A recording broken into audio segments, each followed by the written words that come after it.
Hello student, हम लोग इस लेक्चर में डिस्कस करेंगे फंक्शन, जो बहुत ही इंपॉर्टेंट टॉपिक है और इसको आप समझिएगा अच्छे से, है ना।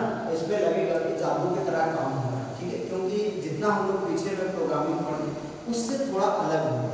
और जो आपका 12th क्लास में है वो सबसे ज़्यादा यूज है तो फंक्शन का यूज है। अब इसके आगे हम लोग जितना प्रोग्राम बनाएंगे सब में फंक्शन का यूज करेंगे, इसलिए आपका फंक्शन बहुत इंपॉर्टेंट है। मीन्स अभी हम लोग फर्स्ट चैप्टर पढ़ रहे हैं, C++ में टोटल 8 चैप्टर्स थे, उसमें आपका ये चैप्टर अगर छोड़ दिया जाए मीन्स जो 7 रेस्ट चैप्टर बच रहे हैं उसके आगे जितना प्रोग्राम आप पढ़ोगे 7 में वो सब में फंक्शन का यूज होगा। इसलिए फंक्शन बहुत इंपॉर्टेंट टॉपिक है, इसको आप अच्छे से समझिएगा। और इसका थ्योरी बहुत ही आसान है, लेकिन प्रोग्राम का जो इम्प्लीमेंटेशन है वो आप अच्छे से समझोगे तो सब इजी हो जाएगा आपके लिए। तो आप इसको देखोगे कि हम लोग किस तरह से पढ़ेंगे, और प्रैक्टिस भी आपको करना है, क्योंकि ये वीडियो है तो थोड़ा आपको प्रॉब्लम हो सकती है, तो आप प्रैक्टिस करोगे तो फिर आपको समझ में आएगा, ठीक है। तो आप देखोगे इसमें क्या है फंक्शन, ठीक है। आपने फंक्शन का नाम तो पहले से जानते हो कि फंक्शन होता क्या है, जैसे आपने बहुत सारे पार्टी अटेंड किए होंगे लॉकडाउन में, ठीक है। तो फंक्शन क्या होता है, जैसे मान लो कि कोई स्टूडेंट का बर्थडे फंक्शन है या कुछ सेम इसी तरह का फंक्शन यहाँ पे है, ठीक है। आप फंक्शन को समझिएगा कि कोई भी फंक्शन जो है वो एक अपना ब्लॉक रखता है, उसका एक अपना एरिया होता है, ठीक है। और उस एरिया को हम लोग कहीं पे भी ले जा सकते हैं। फंक्शन को बनाया एक बार जाता है और उसको यूज बार बार किया जाता है। फॉर एग्जाम्पल जैसे मान लो ये गीता साइंस सेंटर महाविद्यालय है, तो आपको यहाँ पे बहुत सारे कॉलेजेस हैं, मान लो इस कॉलेज के स्टूडेंट को दूसरे कॉलेज में जाकर के परफॉर्म करना है, कोई डांस करना है, ठीक है। तो मान लो कि इसमें बहुत सारे, ये एक एरिया है जिसको हम लोग बोल रहे हैं, समझिएगा बहुत ही आसान होता है। ये ब्लॉक है, इसमें बहुत सारे स्टूडेंट्स हैं, ठीक है। तो मान लो कि ये लोगों ने कि एक डांस का योजना बनाया जिसको आप फंक्शन बोलते हैं, ठीक है। ये बना कितने बार, 1 टाइम, कितना बार बना, 1 बार। अब बताओ इस ग्रुप को आप जहां जहां ले जाओगे वहां वहां अपना काम करेगा कि मान लो सब कोलंबस कॉलेज में हम लोग ले गए तो वहां पे भी काम करेगा। तो इसको आप जहां जहां ले जाओगे वहां वहां पे ये अपना परफॉर्मेंस देगा। तो ये हुआ फंक्शन का काम। मीन्स फंक्शन एक बार बनाते हैं, उसके बाद आप चाहो तो इसको बार बार यूज कर सकते हो। C++ में भी वैसा ही काम होगा कि फंक्शन का एक अपना ब्लॉक होगा और उस ब्लॉक को जहां मन करे आप वहां पे उसका यूज कर सकते हो प्रोग्राम के अंदर, समझ में आया। तो ये फंक्शन का एडवांटेज है। एडवांटेज क्या है कि फंक्शन का मेन एडवांटेज है रीयूजेबिलिटी कॉन्सेप्ट, मतलब हम लोग फंक्शन डिफाइन करते हैं एक बार और उसको यूज करते हैं मल्टीपल टाइम्स, मतलब बार बार यूज करते हैं। तो ये फंक्शन का मेन एडवांटेज है। तो हम लोग फंक्शन में क्या सीखे कि फंक्शन जो है वो एक ब्लॉक होता है, सेल्फ कंटेन ब्लॉक होता है, जो परफॉर्म करता है स्पेसिफिक टाइप ऑफ टास्क, मतलब अलग अलग तरह के काम को वो क्या करता है, परफॉर्म करता है। ये काम है फंक्शन। तो आप इसको देखोगे हम लोग इसमें क्या लिखेंगे, function is a self contain block of statements, self contain block of statements होता है, विच जो परफॉर्म करता है, परफॉर्म्स a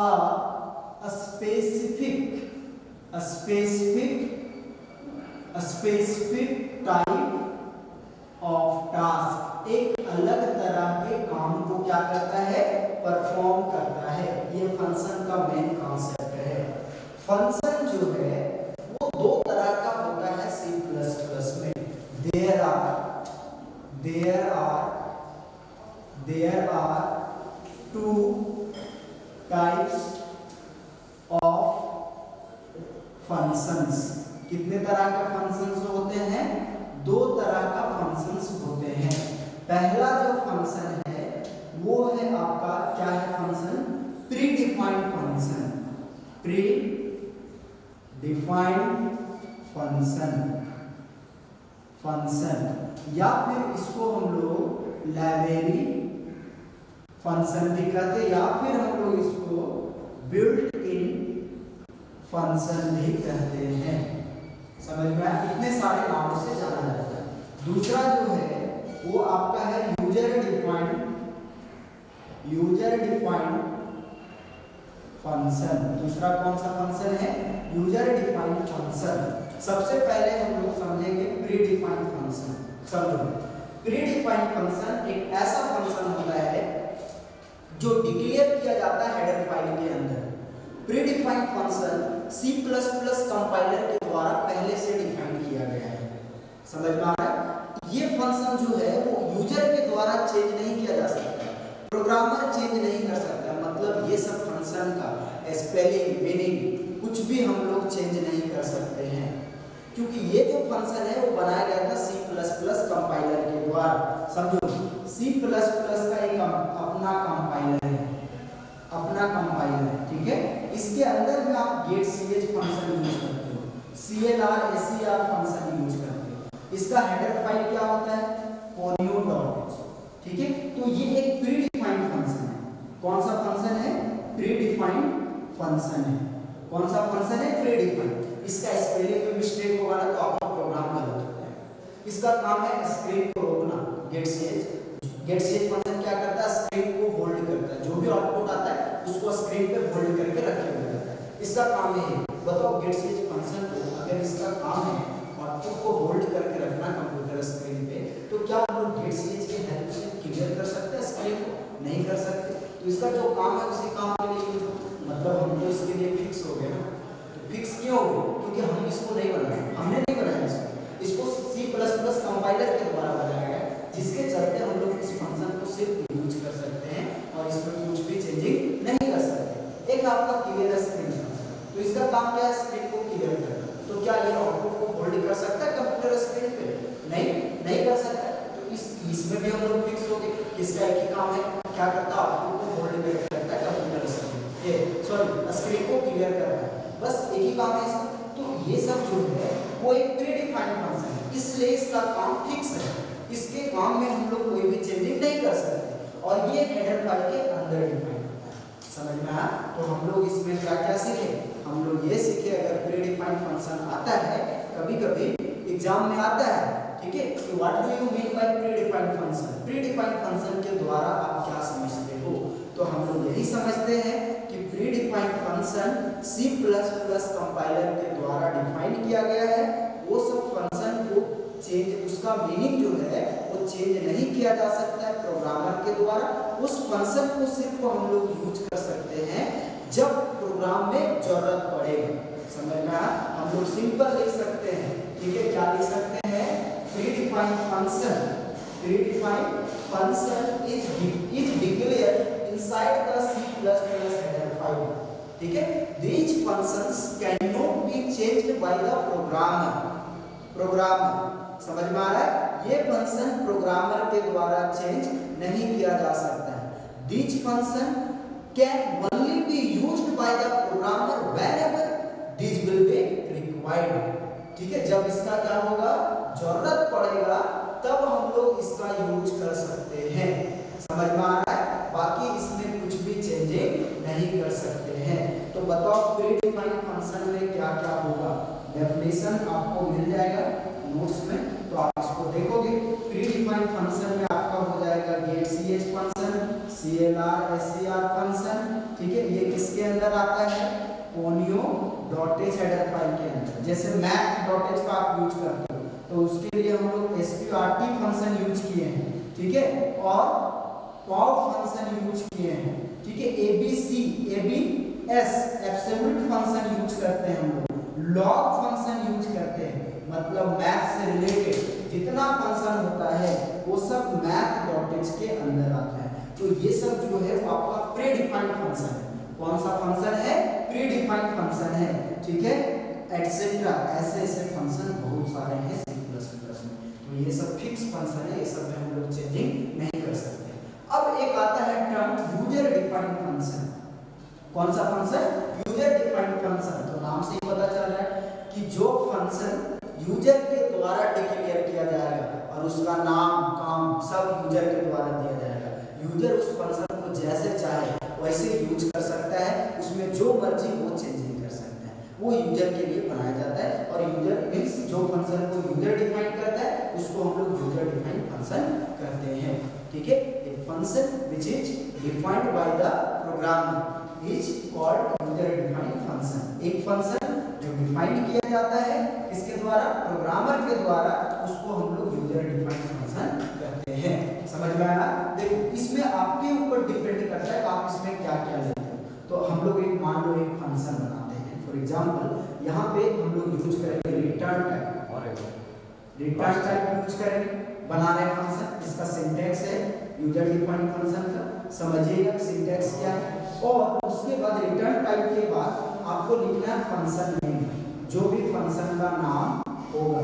और यहाँ पर आपको लिखना है पैरामीटर लिस्ट, जो भी आपका पैरामीटर लिस्ट होगा। और कर्ली ब्रेसेस ऑन करना है, इसके अंदर जो भी आप लिखना चाहो लिख सकते हो। ठीक है, और यहाँ पर लास्ट में हम लोग रिटर्न स्टेटमेंट यूज करेंगे और इसमें क्या होगा, एक्सप्रेशन होगा आपका और ये क्लोज हो जाएगा। ये किसका बॉडी हुआ, बॉडी ऑफ द फंक्शन। किसका बॉडी हुआ, फंक्शन का बॉडी है। किसका बॉडी है, फंक्शन का बॉडी है। तो आप समझोगे कि रिटर्न टाइप क्या होता है। देखो ये फंक्शन है आपका, ये पैरामीटर है और ये रिटर्न टाइप है, ये रिटर्न स्टेटमेंट है। तो ये सबको हम लोग सबसे पहले समझेंगे। एक्चुअली पैरामीटर जो है वो एक वेरिएबल होता है। क्या होता है, वेरिएबल होता है जो डिक्लेयर किया जाता है फंक्शन पैरेंथेसिस के अंदर। समझ में आ रहा है, किसके अंदर, फंक्शन पैरेंथेसिस के अंदर। देखो ये फंक्शन पैरेंथेसिस है, किसका पैरेंथेसिस है, फंक्शन का। तो हम लोग इसको कहेंगे पैरामीटर। ठीक है, रिटर्न टाइप जो है वो आपका इंट हो गया, वॉइड हो गया, फ्लॉट हो गया। तो ये सब हम लोग यूज करेंगे यहाँ पे। रिटर्न स्टेटमेंट क्या करता है, वैल्यू को रिटर्न करता है कॉलिंग प्लेस पे, मतलब जहां से कॉल किया जाएगा वहीं पे ये रिटर्न करेगा। तो सबसे पहले हम लोग समझेंगे रिटर्न, सबसे पहले समझेंगे पैरामीटर। रिटर्न आप जानते हो, इंट, वॉइड, फ्लॉट सब जानते हो। ठीक है, समझो पैरामीटर का काम क्या है। पैरामीटर एक ये वेरिएबल होता है। अगर पूछ दिया व्हाट इज पैरामीटर, तो पैरामीटर में क्या लिखोगे कि पैरामीटर एक वेरिएबल होता है जो डिक्लेयर किया जाता है फंक्शन पैरेंथेसिस के अंदर। Parameter is a variable which is declared inside the function parenthesis. देखिए ये फंक्शन पैरेंथेसिस के अंदर जो वेरिएबल जो डिक्लेयर किया जाता है उसको हम लोग पैरामीटर कहते हैं। ठीक है, रिटर्न स्टेटमेंट क्या होता है, रिटर्न स्टेटमेंट एक स्टेटमेंट है। अगर आप फंक्शन का जो भी रिजल्ट आता है उसको आप कॉलिंग प्लेस के पास में रिटर्न करवाना चाहते हो तो हम लोग रिटर्न स्टेटमेंट का यूज करेंगे। ठीक है, और ये आप माइंड में सेट कर लो कि रिटर्न स्टेटमेंट जो होगा वो फंक्शन का सबसे लास्ट स्टेटमेंट होना चाहिए। सबसे लास्ट स्टेटमेंट का मतलब क्या कि ये रिटर्न स्टेटमेंट को आप पहले यूज नहीं कर सकते हो, पहले यूज नहीं कर सकते हो। तो आप क्वेश्चन करोगे सर क्यों नहीं कर सकते, पहले क्यों नहीं कर सकते। इसलिए नहीं कर सकते हैं कि बताओ आप अगर 12th क्लास में हो तो अभी ही अपना रिजल्ट आप वापस करोगे अपने मम्मी पापा के, हाँ कि मेरा 80% है, इससे ना कम होगा ना ज्यादा होगा, कर सकते हो नहीं। हमेशा रिजल्ट लास्ट में ये रिटर्न किया जाता है। इसीलिए रिटर्न स्टेटमेंट जो है वो रिटर्न करता है रिजल्ट को। इसी के चलते हम लोग इसको सबसे लास्ट में लिखते हैं, ना बीच में लिख सकते हैं ना पहले लिख सकते हैं। ठीक है, रिटर्न स्टेटमेंट जो है वो आपका वो सबसे लास्ट में होना चाहिए। क्लियर है कॉन्सेप्ट। ठीक है, ये क्वेश्चन आता है कभी कभी कि रिटर्न स्टेटमेंट का प्लेस क्या होता है। तो return statement should be last statement of the function. Function का लास्ट स्टेटमेंट होना चाहिए रिटर्न स्टेटमेंट। समझ में? अब इसका आप देखोगे कि क्या क्या होता है। एक हम लोग पढ़ेंगे आर्गुमेंट, आप देखोगे ये थोड़ा मिटाते हैं, इसके एग्जीक्यूशन फ्लो को आप समझिएगा। एक प्रोग्राम जब बताएंगे तो बहुत ही आसान हो जाएगा। अभी आप लोग को थोड़ा समझने में प्रॉब्लम होगा क्योंकि प्रैक्टिकल जब करते हैं तो इसका पूरा कंफ्यूजन क्लियर हो जाता है। और आपने 11th क्लास में पढ़ा है इसको, ठीक है, तो प्रॉब्लम तो नहीं होना चाहिए। देखो हम लोग दो हेडर फाइल लिखेंगे और ये हेडर फाइल लिख लिए। नेक्स्ट फंक्शन बनाना है तो मान लो आप इंटीजर टाइप, तो यहाँ पे लिखोगे इंट इंट, और इसको दो तीन तरह से बना सकते हैं हम लोग, लेकिन आपको एक तरीका बताते हैं, वहां से आप वही से यूज करोगे। इंट और सम नाम का हम लोग फंक्शन बनाते हैं। किस नाम का? सम, या फिर ऐड नाम का बना लो फंक्शन। दो नंबर को ऐड करना है तो इंट ए और इंट बी, ये हम लोगों ने यूज किया। ठीक है, ठीक है। और यहां पर हम लोगों ने लिखा रिटर्न ए प्लस बी, दोनों को ऐड कर दिया और ये फंक्शन को क्या कर दिया? क्लोज कर दिया। ठीक है, अब आप समझो इसमें क्या है कि वॉइड मेन है आपका, void main function curly braces on. अब इस फंक्शन को कॉल करना होगा, CLR SCR यूज कीजिए और इसको कॉल कीजिए। पहले आप एक वेरिएबल बना लो इंट एस नाम का, ठीक है। उसके बाद क्लियर स्क्रीन आप यूज करो और एस में कॉल करके इसको ऐड, फंक्शन नेम से कॉलिंग होगा, कॉल करेंगे और इसको दो वैल्यू चाहिए 5 और 6, ये सेमीकोलन हो गया। अब इसको दो वैल्यू चाहिए और हम लोग एस को प्रिंट करवा देंगे। ठीक है, सम इक्वल टू किसमें स्टोर है? एस, और लास्ट में यूज करेंगे क्या? ch then close। इसका आप एग्जीक्यूशन फ्लो को समझिएगा। देखो आपने प्रोग्राम में ये पहले लिखा है, लेकिन आपको ये पता होना चाहिए कि प्रोग्राम का जो रन करने का जो स्टार्टिंग पॉइंट होता है वो होता है मेन फंक्शन, क्योंकि हम लोग का जितना भी प्रोग्राम होगा C++ का वो स्टार्ट होगा मेन से और एंड भी होगा मेन से। तो ये स्टार्ट हो रहा है मेन से, इंट एस मिला तो ये अपने लिए एक मेमोरी बना लेगा 2 बाइट्स का। समझ में आ रहा है? इसमें अभी वैल्यू कुछ भी नहीं है। ठीक है, और क्लियर स्क्रीन है तो मान लो कि आपके पास एक ये कंप्यूटर स्क्रीन है, इसमें कुछ लिखा हुआ है पहले से अगर कंप्यूटर स्क्रीन पे, तो वहां पे तो मिटाओगे नहीं ना, ऐसा नहीं कि बोर्ड है तो मिटा दिया हाथ से, ऐसा नहीं कर सकते। क्लियर स्क्रीन जब काम करेगा तो जो भी लिखा हुआ है इसको ऑटोमेटिकली वो हटा देगा, इरेज कर देगा, खत्म हो गया काम उसका। अब ये काम खत्म। अब एस देखो आपको बताए थे इक्वल टू एक असाइनमेंट ऑपरेटर है, असाइनमेंट ऑपरेटर का जो काम होता है वो इधर से होता है, राइट साइड से। ये राइट साइड वाला काम क्या है कि जैसे ऐड कॉल होगा, देखिएगा यही पे बोले थे ना कि जादू के जैसा काम होता है फंक्शन में, ये जैसे ऐड कॉल होगा ये कर्सर ऑटोमेटिकली कंट्रोलर को ले आएगा एंड जहां इसका बॉडी है। समझ में आ रहा है? ऑटोमेटिकली वहां पे चला जाएगा, जो ये इंटरनल प्रोसेस होगा कंप्यूटर का, हम लोग को दिखेगा भी नहीं। ठीक है, ये ऑटोमेटिकली यहाँ पे आ जाएगा और अकेले नहीं जाएगा, ये साथ में ये दोनों वैल्यू को लेके भी जाएगा। समझ में आ रहा है? मतलब 5 भी जाएगा इसके साथ और 6 भी जाएगा। क्यों जाएगा ये अभी समझाएंगे। ये यहाँ आने के बाद अब बताओ कंट्रोलर जो है, जो C++ को कंट्रोल करता है, ये कर्सर को यहाँ पे लेके रुका हुआ रहेगा नहीं, ये भी अपना काम करेगा। तो जब यहाँ पे आएगा तो इसका काम स्टार्ट होगा। ठीक है, तो इंट ए लिखा हुआ है तो एक मेमोरी बनेगा ए के लिए और एक मेमोरी बनेगा बी के लिए। मेमोरी बनने के बाद जो पहला वैल्यू है वो पहले वाले वेरिएबल में चला जाएगा और जो दूसरा वैल्यू है वो दूसरे वाले वेरिएबल में चला जाएगा। आ गया, आने के बाद ये अपना वैल्यू मेमोरी बना लिया, उसके बाद इसके अंदर इंट करेगा। इंट करने के बाद दोनों वैल्यू को जोड़ेगा 5 और 6, कितना हुआ? 11 क्या ये रिटर्न क्या करेगा? ये जो 11 है इसको कॉलिंग प्लेस पे रिटर्न कर देगा। कॉलिंग यहीं से ना हुआ तो इस 11 को कॉलिंग प्लेस पे रिटर्न कर देगा। बताओ इसका रिजल्ट क्या हो? 11। अब ये जो 11 है वो एस में स्टोर हो जाएगा, यहाँ जो 11 आया ना वो 11 एस में स्टोर हो जाएगा, तो ये 11 यहाँ पे स्टोर हो जाएगा। इतना सारा काम होगा। इतना काम करने के बाद ये काम करेगा सम इक्वल टू प्रिंट करेगा, क्योंकि इसमें लिखा हुआ कितना प्रिंट करेगा 11, लास्ट में आउटपुट को होल्ड कर देगा। इस तरह से काम होता है। अब समझिए ये जो ऊपर वाला लाइन है इसको हम लोग बोलते हैं प्रोटोटाइप फंक्शन। क्या बोलते हैं? Prototype function. क्या बोला जाता है? Prototype function. ये जो ए और बी है इसको हम लोग बोलते हैं पैरामीटर। क्या बोलते हैं? पैरामीटर्स।